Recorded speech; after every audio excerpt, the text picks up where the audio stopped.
Society of America Conversations on Dress panel dialogue. This panel is focused on collections and their digital capacities. The panel is composed of Costume Society of America members who've actively worked on improving databases, websites, language, images, and overall the understanding of how to transform a physical collection into a functional digital collection for varied users. My name is Monica Sklar, and I'm the Vice President of Education for Costume Society of America, and I work a lot in this area of digital collections management. I also oversee the Conversation on Dress YouTube programming.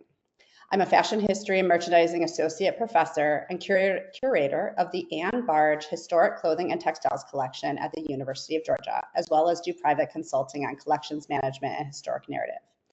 I've been working with this illustrious group of panelists for quite some years now, and others who we'll mention throughout the program on this theme, and I'd really like to introduce them now.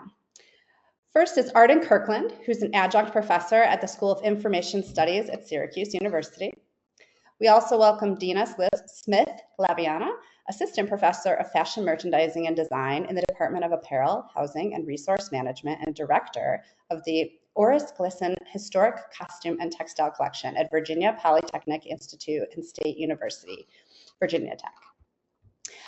Then we welcome Claire Soro, Associate Professor and Director of the Robert and Penny Fox Historic Costume Collection at Drexel University. We've all worked individually as well as together, and as mentioned, with some other CSA members who will come up later, and have a slew of citations in this area. And we want to invite you into this dialogue. Just think about this important topic. So to get started, one of the foremost issues that comes up all the time is, can our collections even be found online? How do we get them online? How do we make it happen? So let's just start with laying a foundation and talking about the big overarching concept of the user experience with discoverability and searchability of our collections. And I think Arden can really speak to that to get us started. Absolutely. So the slide you're seeing here has images from a study that several of us worked on a couple of years back. And what we really found in that study, and in many ways kind of confirming some of our suspicions about some of the inconsistency of across different costume collections online, how users experience the ability to search, the ability to browse, even finding those collections. And some of the main things we found was that the moving from site to site, the ability to search really differs as you move from site to site, and particularly differs from many tools that many of us and many of our users are used to, like search engines like Google, like online shopping sites like Amazon, in terms of making it easier for users to search, supporting things like what we call fuzzy search, or tolerance for different spellings, tolerance for typos. So where we may be used to in more commercial tools like that, whatever we put in for a query, we are expect to get some kind of result. And what we found in our study was, in many cases, if our participants had a misspelling or even a different spelling, for instance, spelling caftan with a C versus caftan with a K could mean that you got 0 results. And so looking at, really our question now is trying to figure out how we move forward from that. And I see kind of 3 different sides of that. One is that we try to get our system providers, our vendors that are providing software for all of this, to provide better search tools. So working on that. Number 2 always comes up, training our users to be better searchers. That I think is unreasonable for the most part. And we'll probably talk more about that. And third, the part that I really focus on, which is what can we do in the metadata, the data that we put into collection records. How can we try to be more consistent within our own collections and from collection to collection, so that users can have certain expectations of ways of searching that will be more similar as they go from site to site. So Arden, do you find that our collections are able to do the, hey Google, did you mean You put in pants. Did you mean trousers? Can our sites do that, or no, they cannot do No, that? no. And that's exactly the kind of thing that many of our users expect. And when they just get zero results and they don't necessarily know synonyms for what it is they're looking for. They don't necessarily know that something else is a preferred term for that. And so many of our certainly novice users, and the kinds of people, the public users that we would like to get looking at our collections, um, certainly kind of get shut down. They may give up after that. Now, I do want to also mention, we did kind of in our study, we did some comparison of people who were people who were professionals versus students, and I want to say it's not always a like, oh, the professionals always know what they're doing and always get it right. Even they ran into trouble, particularly with that the way that the search functions on one site would be different from another site. So they would go from, one collection at one university to another collection at, a particular museum, and the search would work differently. And so they, the skills that they had for how to do a certain search maybe wouldn't work the same way in a different site. So this is something really about more about consistency and kind of meeting those expectations. Well, and that makes a lot of sense, Arden, because also many of us have students who are inputting the data for us. So they speak with student language and they're also digital natives, which leads me to Claire. You're a professor and a curator that works with lots of students. You have at multiple universities, presently at Drexel. Maybe you can speak a little bit about all four of us on this panel happen to actively work at schools, but even the wealth of people who are in private collections or at non-academic collections are still teaching the public. And so maybe you could speak to a little more about the student user, the student experience, and tell us a little more insight into that. Sure. Certainly, we're talking primarily here about university costume collections. All of us, as Monica mentioned, work at universities. So that is really our primary focus, this educational mission to share our collections with our students across disciplines. Mostly these collections are affiliated with design programs, but they could be used for art history, sociology, really across the board. At Drexel, we have history students working in our collection all the time. There are library science students as well. So we don't have a single user for these databases, and they are looking for different things. However, our studies overwhelmingly point to design students as the main student users. And frustratingly, and this is something that CSA member Arlisa Shepard and Pukalangra published a few years back, an article, and they pointed out very astutely, and this bears out in our research, that even though the students are digital natives and you expect them to understand how to search, they don't, unless the instructor specifically says to them, this is how you search on this database, this is how you do it, this is what you're looking for. They're not inclined to go explore. And then additionally, they're not inclined to do it if there's not some sort of motivation in the form of like a graded assignment. Like, why am I doing that? They're not exploring for fun. So even though these databases are so important to our educational missions, they're really missing the mark. So we did, there's been a number of publications, but our most recent project was actually looking into what students want in a database. This did build on our first study where we found out that they just go to Google and stack terminology on top of each other in their searches. They don't use very specific terms, the sort of, as Arden was saying, they don't say bodice. they just say top and they'll add a color. They're not specific, which yields huge results. And then they'll turn around and use Google Images to pare it down. So when we ask them, what do you want in a database? They overwhelmingly said images. They want photographs. They want multiple views. Some of them want interiors. Some of them want pictures of labels. But overwhelmingly, they want the visuals because that is how they are sorting information and how they're looking at things. Now, it's not going to be very useful if you can't type in what you're looking for. So we need to work with them. And then additionally, what was very interesting of the results is they actually said that they didn't really want color in the databases. It wasn't really very important. But ironically, when they were just searching on their own, they always used color. They thought it was very helpful to sort visually. So they conflicted with each other all the time.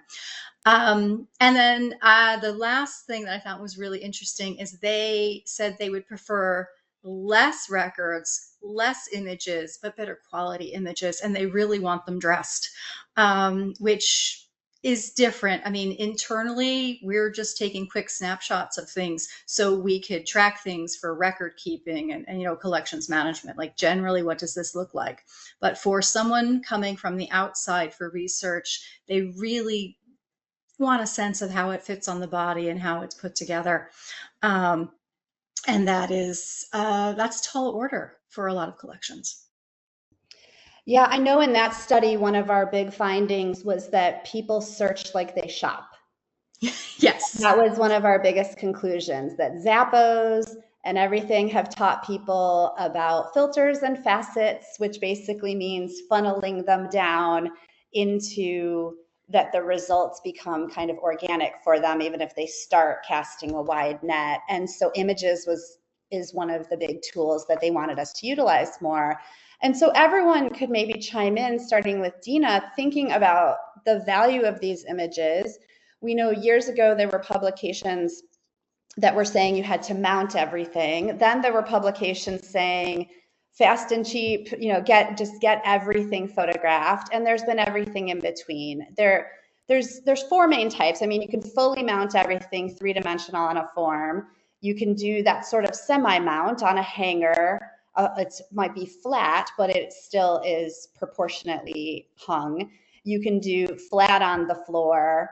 Or flat against something. You can see my research partner, Catherine Hill McIntyre, here. We're working with a collection of Syrian diaspora objects. And then here's CSA's current president in 2025, that's Leon Wiebers, working with another CSA colleague at Loyola Marymount with their vestments collection out of their special collections library, and doing items flat using a color card, doing them 3D mounted. Dina, what have you found? You've got time is money. We don't have a lot of either one as professors with small student employees, small amount of student employees. But what's true for us in academia, I'll preface in saying this talk is not entirely about academia. It can be for historic houses. It can be for small collections, private collections, or large institutions that maybe have a small clothing department. So while we're from academia, a lot of these things are universal. Dina, what have you found is your best approach to get images in the databases to meet that survey result that people want images in part of their findings? Well, I would love to have the time to just go through and snap a picture of everything and upload it. But we have actually just gotten to a habit and a workflow in our collection where when we mount things for exhibition, it's already mounted. We could reduce handling by avoiding mounting it twice. So that is when we choose to photograph it. It's not a huge priority to photograph it as it's come in, as it's being cataloged, because we already have a long process when it comes to accessioning items, including freezing and vacuuming. And so adding photographs to, let's say, a 50 to a 200 item donation is just very labor intensive. So it just one way that we make this workflow manageable is just to wait and mount them for exhibitions. And when they're all nice and pretty on the form, we just bring it into the studio and there you go. And that's worked out pretty well for us. Claire, are you also doing that? Are you predominantly photographing when it's going into exhibition, or are you photographing during accession? Do you have different photography practices for internal use than for the web and external use? Yes, definitely. We have a two-tier system going. When things get dressed for exhibition, if there's money in the budget, time, we will photograph them just like Dana says, when they're all nicely mounted. And those are for public consumption right now. However, internally, we are encouraging cell phone photos, just quick snapshots of here's a garment in a tray, here's a garment on a hanger against a white wall. Modern things we can pop on forums easily, but again, just something. A picture is better than no picture, even if there's boxes in the background and it looks chaotic. It's sometimes that's just the easiest way to get the information in there, but not ideal. Yes, I know at University of Georgia, we've tried everything. We've tried 3D mounting things from the 1800s, and it takes all day. And we get through three over a 2-day period and have paid the photographer thousands of dollars. And that isn't really in our budget to sustain that. Now we have systems where we're having students do phone photos, but either semi-mounted or flat. We're trying to at least take everything out of a box. And we're also trying to get in the new and probably long overdue habit of anytime something comes out of a box, take a photo. If it's been brought to a classroom, if it's going on loan, anytime that something comes out of the vault, per what Dina was saying, to reduce object handling, and also, okay, it saw the light of day, let's grab a photo quickly. So thinking about, we've started to talk about this searchability and that students and the general public really wants images. But one thing, I guess, to dial it back a little bit is there's so many different kinds of databases. And then the databases getting portions or all of them onto the web for searchability is a next step. Sometimes those things are combined, sometimes they are separate processes. And so Arden, can you kind of lead the conversation in, so many of us got trained as historians or curators or collections managers or preservationists. Very few CSA members have an MLS and really know all of the different software. And so while we won't go through all of it today, Arden can kind of shape our ideas around some of the different platforms, and then maybe the three of us can share what we use at our institutions. Well, and I think the first thing I want to say is, my background, I come from having been a costume designer for many years, costume shop, running a costume shop, managing a historic clothing collection, a small historic clothing collection at a college, at Vassar College. And before I recognized my interest in all this digital side of it and went back to school and became a digital librarian. And so my first thing I want to say is particularly those of you that are at academic institutions, your librarians are your friends. Those are your people to talk to try to get support for things like this. And I know we're seeing a pretty new screenshot from Dina's school, from her collaboration with her library, which we'll get her to talk about in a minute. But I think there are, so that's the first thing, is kind of recognizing that you don't necessarily have to know all of this yourself, recognizing who are the people to turn to. And so in academic settings, turning to your library folks, those of you who are at other kinds of institutions, recognizing that many times many different regions have access to some kind of digital library council. There are often regional organizations that provide support for regional archives that are ways of providing support for digitizing and platforms for putting content online. So that's one first thing I want to say.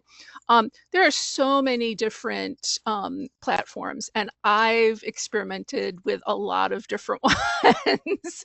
And it's interesting, my time at Vassar and now the work I've been doing with Monica, we've had some kind of similar trajectories, starting with putting data in an Excel spreadsheet, then having it in well, at Vassar it was an Excel spreadsheet, then it was a FileMaker database, then we moved into a tool called Omeka.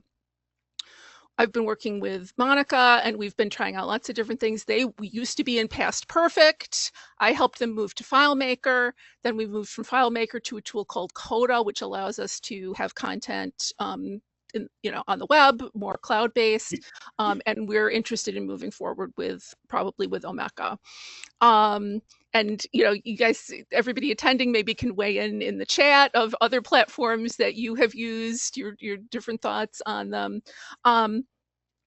But yes, there are lots of different pros and cons of, certainly you can see that as we've moved across different systems, that's because technology has changed and we've migrated to a system that allows better functionality for us internally managing our collections and for our end users to access things. So maybe I'll put it out to the others to share other platforms that you all are using. Well, I'll add really quickly. So part of the reason that we made the switch from Past Perfect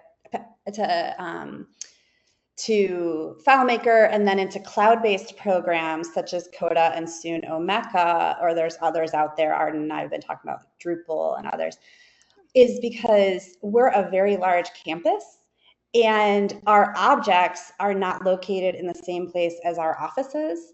And also our employees, many of which are students or volunteers, and this is true again with historic houses or other types of institutions where things might be offsite stored. So we moved into the cloud to allow for easier and continued sustained access to our items, and also to be able to share. And sometimes it can be a restricted share of how much a person can do online, but going into cloud-based software instead of site software or platforms, that was part of the reason we made those choices. And Dina and Claire, what are you using and why? Well, I'm using just a Google spreadsheet or an Excel sheet with Costume Core in it. I did download FileMaker Pro when I started this job and realized I had no capacity for working with that. And I sat down and I was like, I work at an R1 university. I'm tenure track with the same publication expectations as everyone else. This is not in my wheelhouse. And the time it would take for it to be in my wheelhouse, it would be too late. So I think I think all that just speaks to the fact that I've built very good relationships with my digital librarian who has developed this website. This was developed by Virginia Tech IT department specifically for the VT library. So I couldn't tell you exactly what tool they used to build a website. Again, it speaks to my knowledge on the issue. But I felt like it was much more important for me to go and find friends and colleagues that were experts in the area. And we literally probably have like 5 shoes on the website right now. And so what we've been focusing on is digitizing our metadata and taking those photographs. Have done that for years so that we can get to a stage where we could have something like that. And I'm going to talk a little bit more about the metadata, because when I did download FileMaker Pro, I had no metadata. I had no records that were digital whatsoever. So I had to backtrack and say, we need to do that first. So I hope that answers the question. It absolutely does. And I should say, I was no expert in that either. And I had a 4-year fellowship at a museum and all of the things, but it was more in curatorial. And in collections management around the physical collection. And so Arden and I developed a partnership, and every year we work toward grants and other funding, of which we have dog-eared to talk about funding in a couple of minutes of how we can make this work. But Claire, what are you using at Drexel and why? Sure. Well, we not very recently, but fairly recently have switched over to a newish program called Catalog It. It's cloud-based also, and it was selected the costume collection at Drexel is, for many years, it was just kind of freestanding under the design college, but in recent years, they've kind of created an umbrella for all Drexel collections. So they wanted us to kind of all move towards one program. And the decorative arts curator, fine arts curator, and I worked together. We found Catalog It, and so far it's wonderfully user friendly. It has the ability. It has an app. You can download it on your phone and walk around in storage and snap pictures of things and update records on the fly. And I love it. I play with it for fun. I don't know. I don't know what else to say about it. Where do you feel that that's one where someone who's not coming from that background can learn it relatively Yes. self-taught? They have nice like PDF. They have videos on YouTube and they have PDF like tutorials. And yes, we have new students coming in every 6 months, and I mean, some of them get it better than others, but we find it very user friendly. We are not available online yet, but Catalog It does have the ability to publish folders from within. So we will be, right now, we are working with students to clean up the metadata, get the images up, and then at least have a percentage, a fraction of our collection out there for the public. But yeah, so user friendly. It's wonderful. It's made a very big difference. And I guess I should, as I began to separate the ideas earlier, that there's the internal database that an institution or even a private collector might have, and then there's what parts of it make it into being searchable on the web for users and the public, and those may or may not be the same.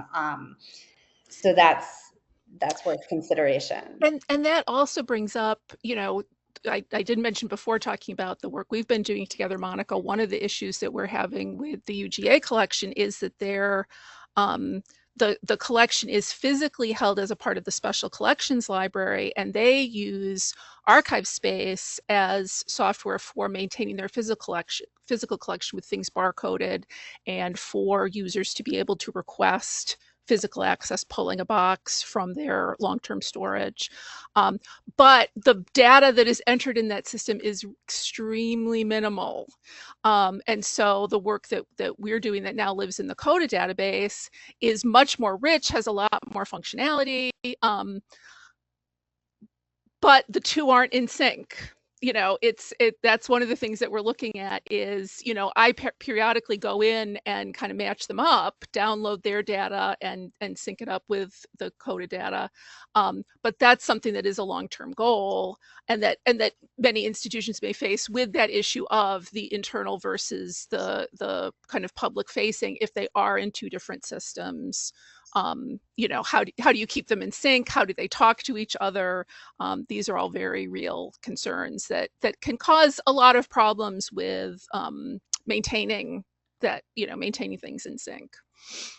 Well, and I see, going right off that, Art, and I'm thinking about that there's a myriad of different platforms, software, apps, but not all that are in the library space or the museum space or both. But not all are great for clothes. And I know some people think about, we've talked about images, we've talked about color, thinking about measurements. I know some professions really are reliant on measurements as they do their research, or thinking about weave, knit, all of these things that if my collection's in a library, for example, it's like first edition, author, year, maybe the book jacket if needed, and that's about it. There's no measurements of hem and 50 different metadata fields. So finding the right app or software or platform for your users, as well as the capacity of whoever works with the collection of what they can actually put in. So one of the things when putting all of this metadata in that has really become a heart of R4, and then colleagues like Leon Weavers or colleagues like Catherine Hill McIntyre, and then we've all had students work with us as well, is language. What language do you actually put in? Is it called a bodice, as I think Claire said, or is it just a top? Is it black or is it charcoal? You know, it's all of these little details. Is it just thinking about controlled vocabularies and standardized language? Arden, can you tell us a little bit about Costume Core, what that is, and how you got there, and a little more about controlled vocabularies and metadata? And actually, I'd like to transition by saying that that's one of the, a lot of my experimentation with different software platforms has been seeking out tools that really support that kind of customization of, fields that are very specific to costume. And that's where I've had great success with Omeka. The experimentation now with in Coda has been working out pretty well. But that's based on work that I've been doing. I was realizing, thinking about it today, it's been over 10 years I've been working on this project that I call Costume Core. Basically, it's all around the idea of providing convenient, specific guidance for folks to be entering metadata about historic clothing objects, and really aiming for number one, improved consistency, but also really supporting more novice users, supporting having students, having volunteers help with cataloging, having those same folks be able to search, when materials do appear online. And so, first of all, Costume Core is really kind of collecting ways of structuring data, ways of breaking out what kinds of things you say about clothing, that rather than having everything in one very long description field, that you have separate fields for things like color and closures and necklines and sleeves and all of those kinds of things. The Costume Core is based on, it's not really just something that I made up. It's largely what's called an application profile, which is building on other standards, just, standing on the shoulders of giants.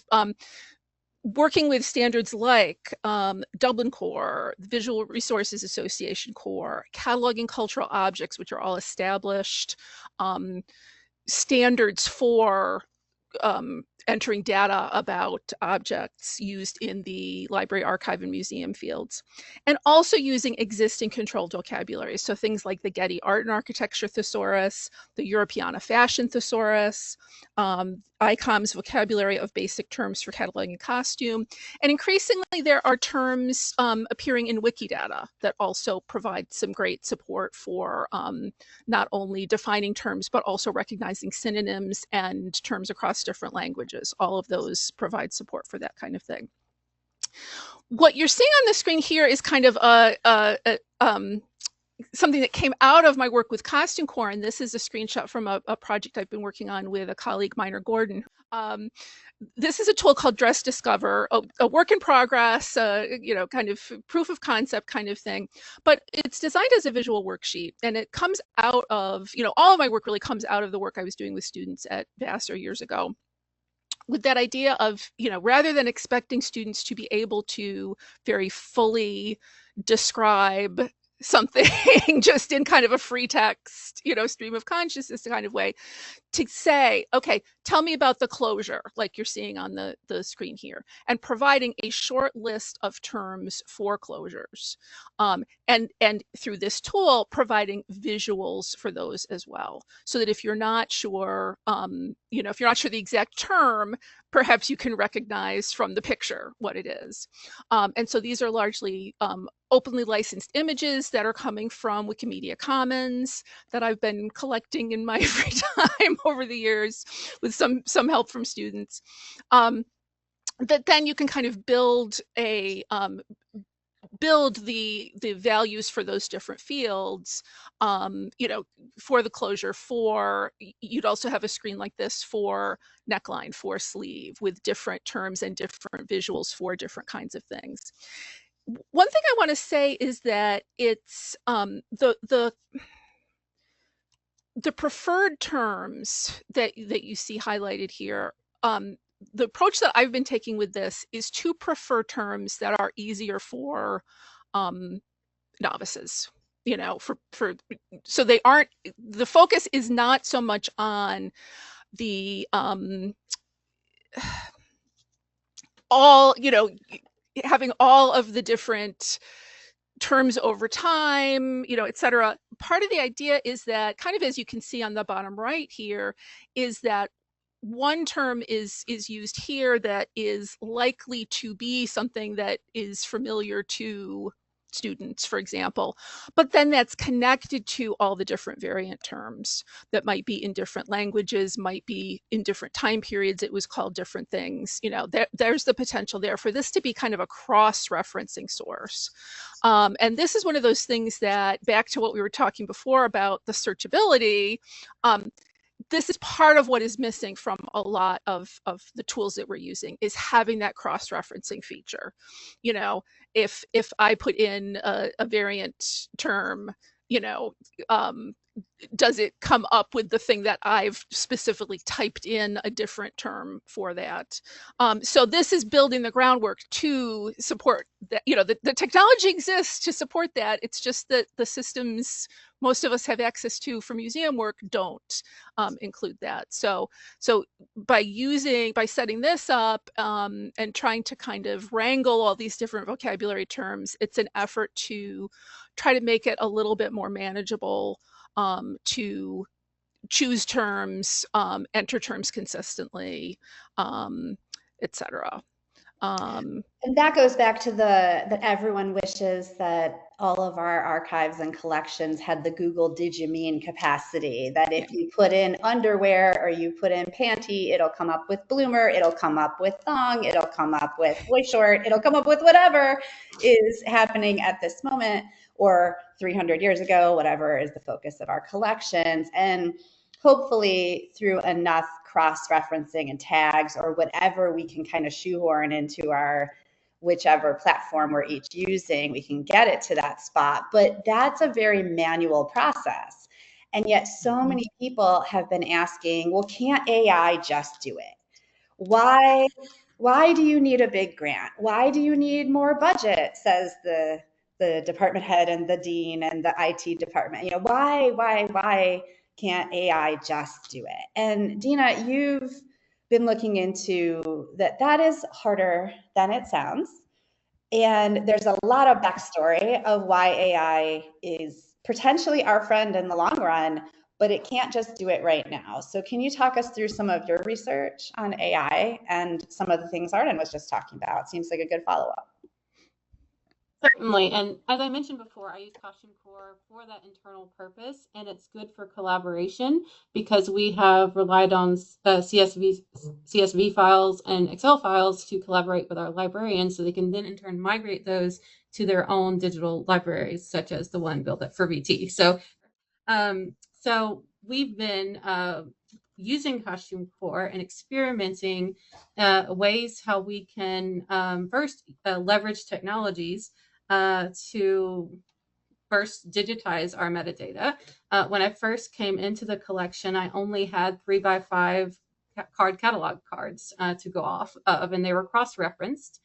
So our first step, instead of me taking each card and just poking at the keyboard and doing that myself, I took it to the library and they scanned all the cards, took photographs of them, and extracted all of the text and put it in an Excel spreadsheet. And so this was funded by an internal grant, and it did take humans to work on this because there was a lot of misspellings that came out as part of the OCR, which is optical character recognition output. And so it took many hours for students to look at the original cards and make sure that the data that came out was spelled correctly. After that, we had this ultimate goal of using natural language processing and machine learning to predict some vocabulary in the drop-down fields of Costume Core. So on the screen, you can see some of those drop-down fields. We were successfully able to predict 2 fields, work type, which is the garment type, and color. So what that took was for my students to sit and recatalog examining the garments to create really robust descriptions that we can use to pull from and map to those drop downs. And so very laborious process, many hours, and it really takes a huge data set. We got about 300 artifacts redescribed, and that was just enough to predict 2 drop-down fields. And Arden, I can't remember the exact number of fields that are in Costume Core, but we could all agree it's a lot more than 2. So in order to continue this work, we would need a lot more grant money because we need a high quality, much larger data set in order to predict all those fields. So on the front end, you need all this human work and all this labor before AI can even be used. And that was just one example from our first grant project. Our second grant project was to try to locate some more inclusive vocabularies that novices would most likely use while searching online. And so we wanted to say, well, what are some other terms we could put in a Costume Core that people might actually search for? And we had a wonderful computer science undergrad student who extracted vocabulary from Google News datasets, used what we call natural language processing, which is a form of AI, and tried to figure out if those were good descriptors for textile products. That student developed the interface that you see on the right of the screen where it says non-descriptors, potential descriptors. And that made it easy for my students who were fashion majors to select good novice-friendly terms. So in the middle, they would see, okay, our blonde dress is a good textile term or costume term. If it wasn't, they would click on it and they would put it in the non-descriptor box. The raincoat might have been good, so we put that in the new descriptor. And these are all potential, of course. And then anything like sheepskin coat, we would separate the terms. We wanted the textile term or the material to be separate from the actual work type. And so we had to edit all these terms from Google News and come up with a list of descriptors. And so that took a while. And it was what we call a human in the loop process. All this AI work involves humans. And so once the students selected terms, it generated a list that was then sent to me, the expert, so-called, and I reviewed all these terms and chose ones that I thought were inclusive, novice-friendly, and potentially suitable to be used in Costume Core. And we came up with a little over 500 terms that were not in there that we're going to further review against ICOM standards and other standards. And that was just an experiment, again, to see what inclusive, easy, novice-friendly language we can put in there. And so takeaways here is that you need big, robust data sets, a lot of human labor, and a lot of just humans in general. So those are the challenges of AI.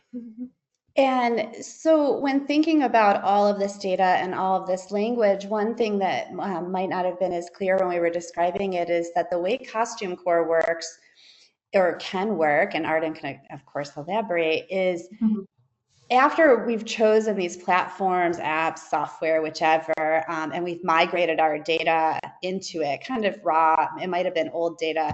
And in my case, it might have been, say, just drop it down to an Excel file and then upload it into the next thing, because often the platforms don't talk to each other.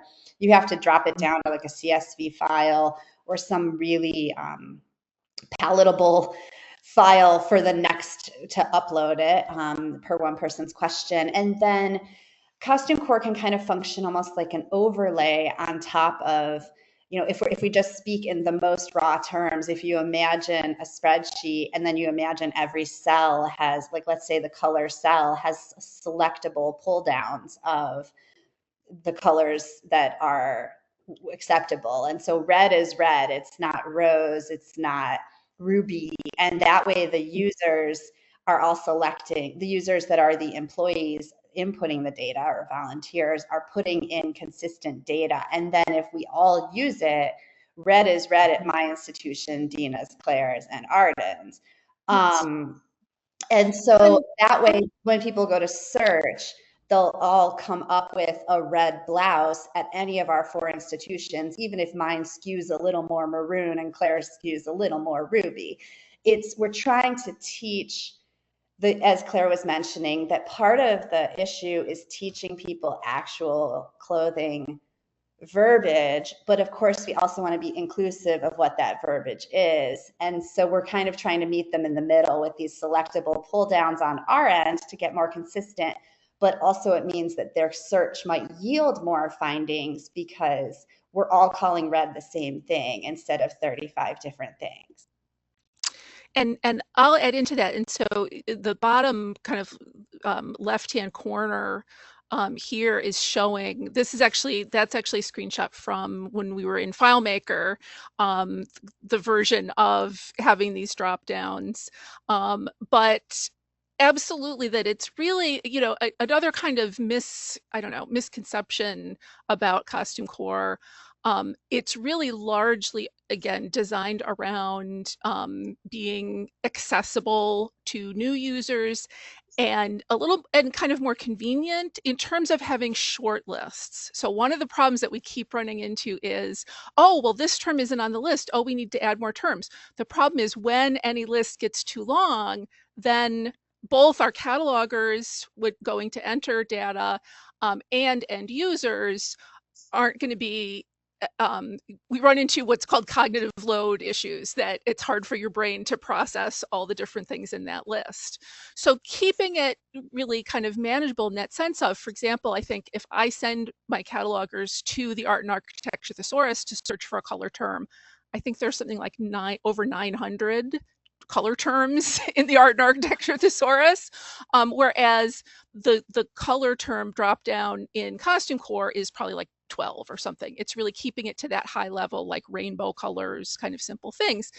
But you can still use the free text description as that place to enter those more specific terms that are how you would want to describe it, or if there is a color term that is a historic term that is, that people might specifically search for that term with a particular relevance.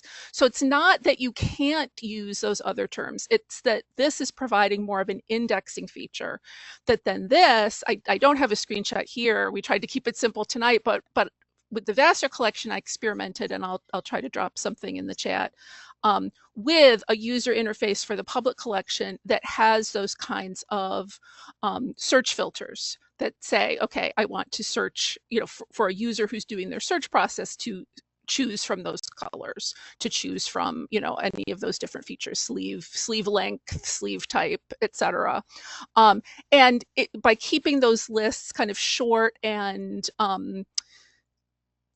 a little more open in terms of being understood by people of different skill levels, but also, and we didn't really have the chance to talk about this, cross-cultural and cross-time period.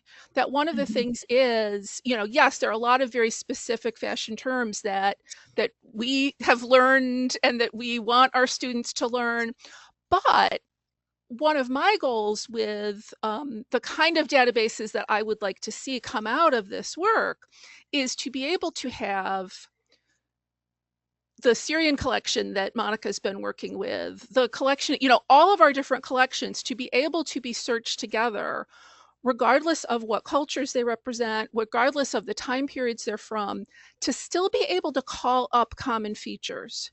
And to be able to have, and I think for our design students, back to what Claire was saying before, I think that's a really particular value to be able to say, oh, well, here, this aspect that's from this culture on the other side of the world was then called upon in 1920s American, styles by this designer, and we can kind of pull up because of the use of that consistent terminology for those specific design features. So that's a dream of mine.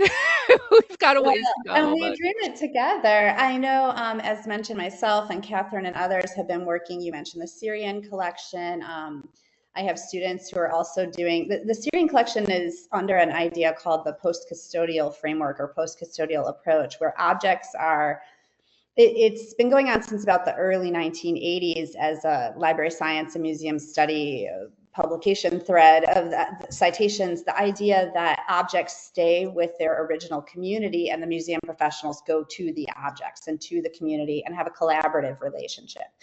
And so I've been working with colleagues such as Catherine on this, and as well as students, to think about, well, what does that mean in terms of what objects are called? In this case, the word thobe, as you see in the middle of our screen, there's about 4 different spellings, which is the preferred spelling. Or, for example, that the garment, not this one, but a garment that is a thobe may in fact, which is a long garment, and it's not bifurcated, and it may in some cases be worn by a man, but in US databases, you might just have dress or robe. Well, dress in the US tends to skew gender femme, and that might not be the reality for many international garments that aren't bifurcated. And so there's so much baked in to thinking about what do these words all mean. And that's something that I know I'm doing a lot of publications on with these aforementioned colleagues.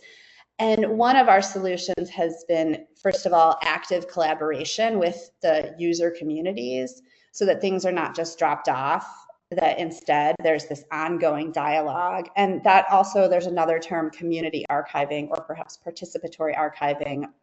If you think of Wikipedia, like we all work together to create the narrative rather than something being dropped at the academic store and we create the narrative in this sort of faux top-down fashion when we may or may not even know the accurate language. And this can be true of subculture, it can be true of international garments when they reside somewhere that they're not originally from, of getting all the words in the database and getting them searchable to the different kinds of users. And so we've been doing things like having a title as well as an alternative title, and then figuring out a respectful hierarchy of what comes first, the English language or the language, the slang or the international language, the language of the users. And so this is an active publication stream that we're doing.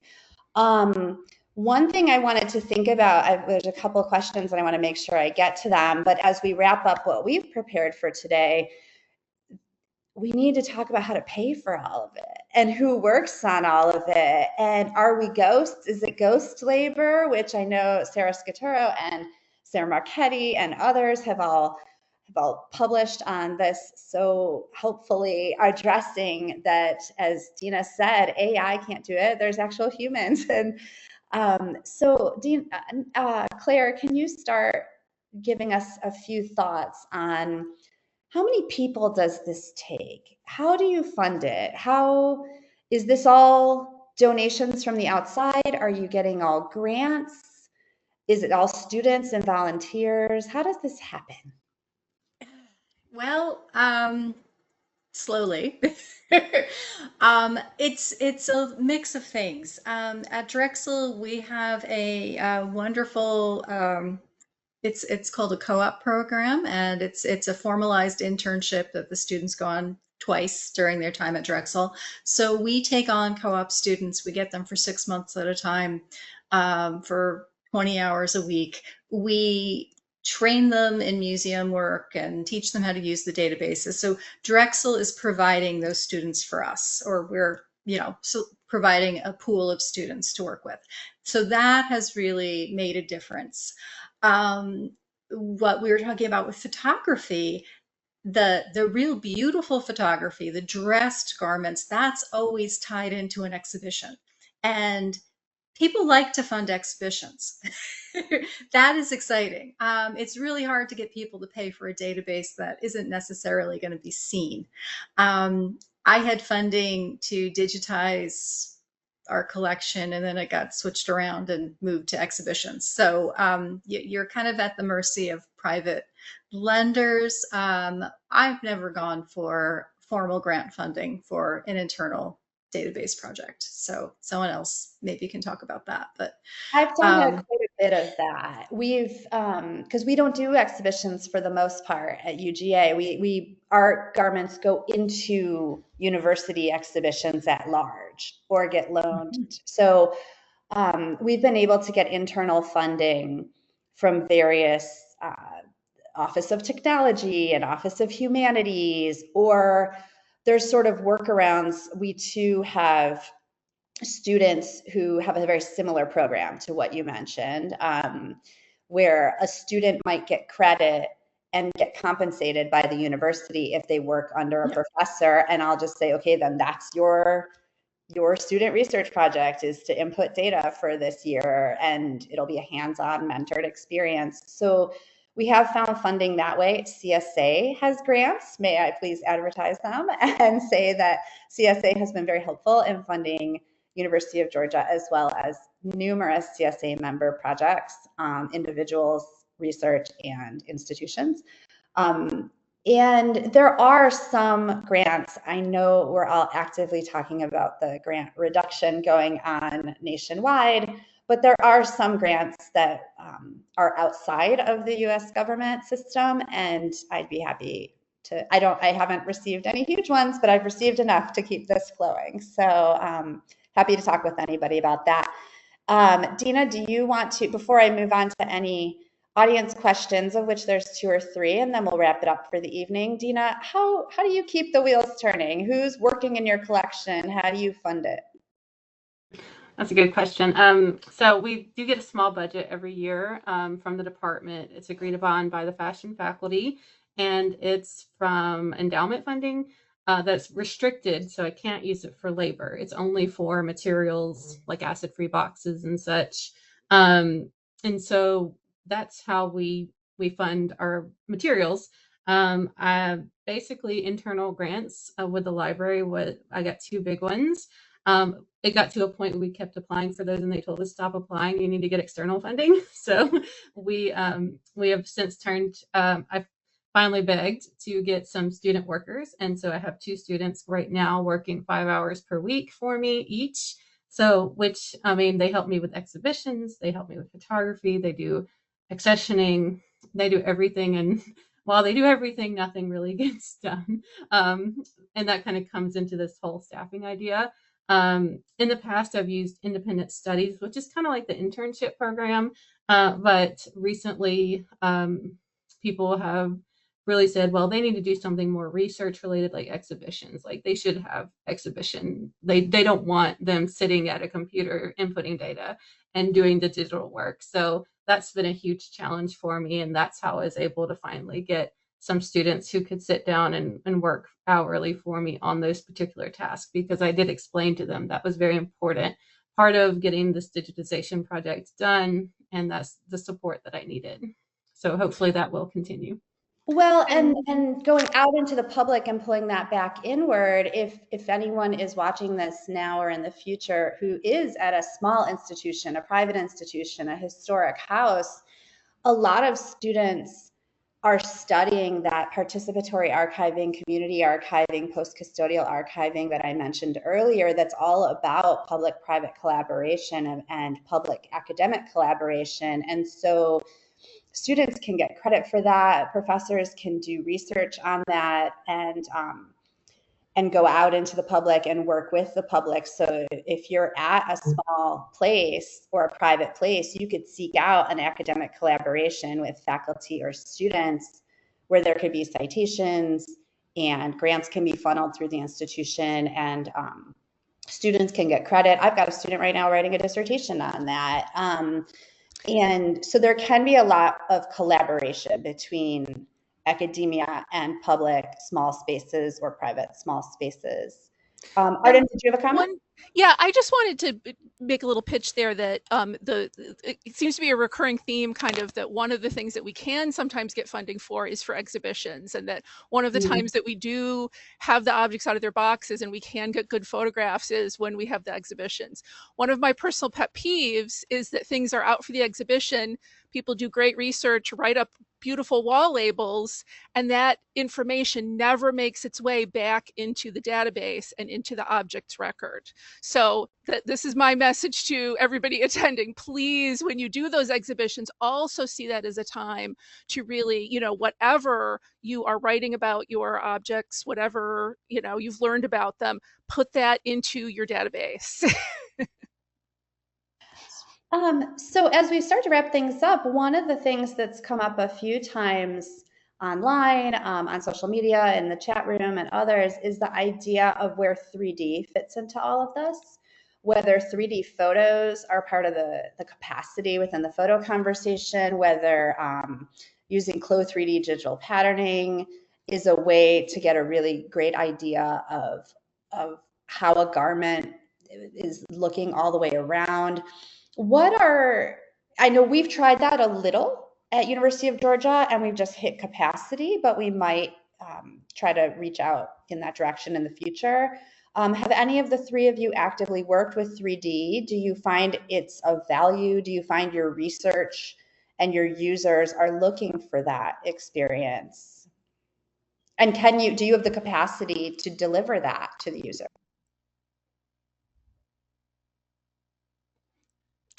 I'll speak of my limited experience with photogrammetry. I worked with a library on this with a photogrammetrist. It took a whole semester for one 3D model to be processed of one ensemble.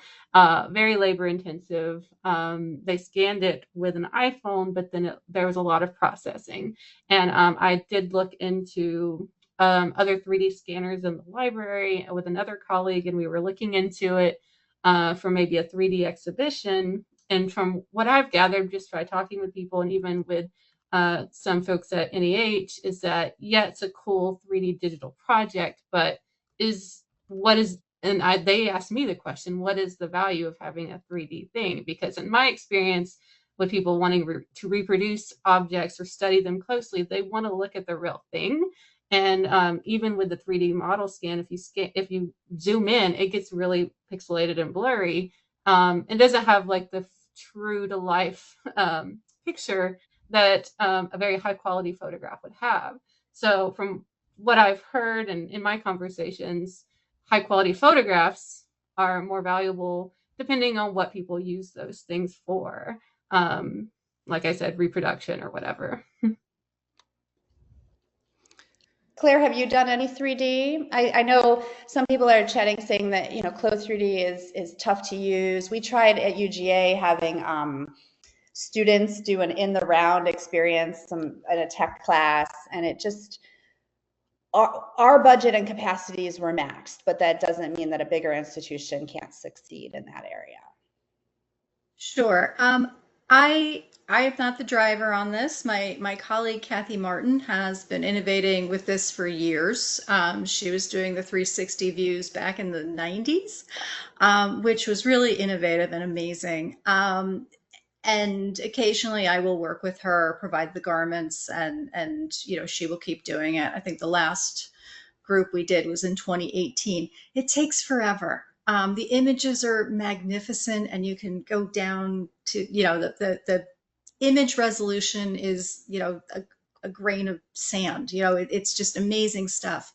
And we are blessed in that we have a digital media department. We actually offer, degrees in digital media that are really advanced. So they're always thrilled to get the new technology and play around with this.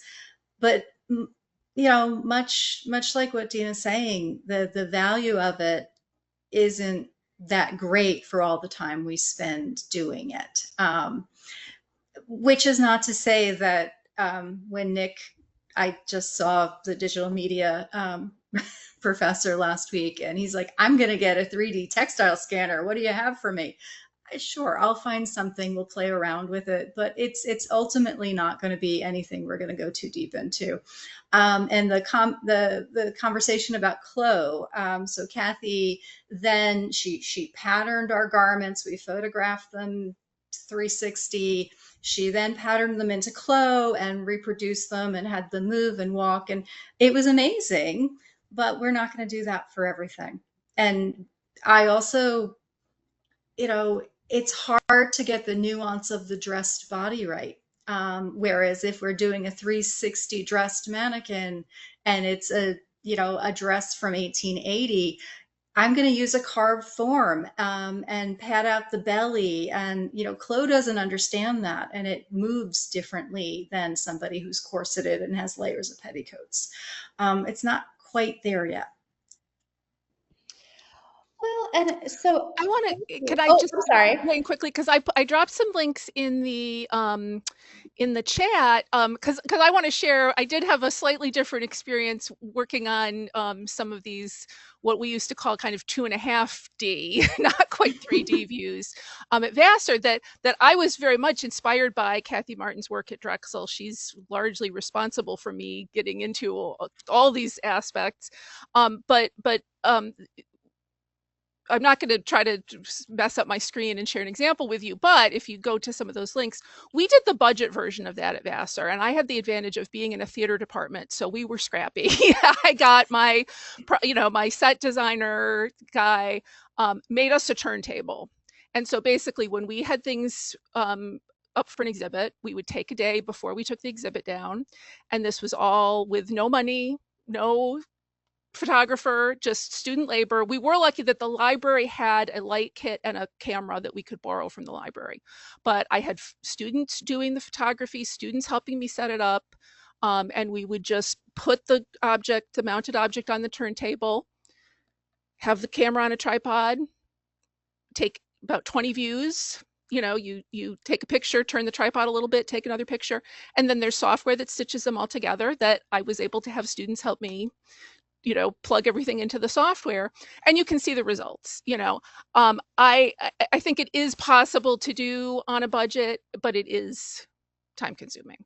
And it really is that question of, I think the approach that you'll see there that really is more of an animation or a panorama, or all different terms you'll see for that are kind of stitching together those regular digital photographs, I have found are more valuable to our public users to be able to better understand the objects that they're looking at, versus the 3D scanners that are really more designed for hard objects. They work for sculptures. They don't work for textiles, in my experience. Yeah. So that's just my weighing in on that question. Well, thank you all. So we've put up on the screen all of our emails, and I'm sure some of the colleagues that we've mentioned today that we published with would probably happily hear from you as well if you wanted to reach out to them through us. We will be presenting some of this research at Costume Society of America this June in Los Angeles, and we have those various citations we'd be happy to discuss with you privately. I'm thanking Dina, Claire, and Arden for their time, and I'm Monica.